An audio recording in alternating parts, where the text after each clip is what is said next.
Wow! Let's go!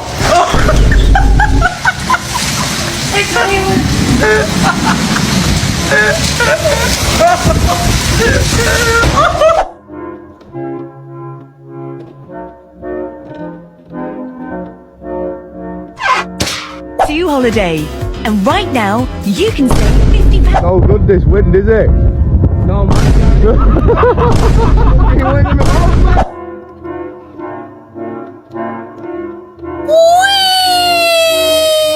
Oh my god. In a second. I just took it.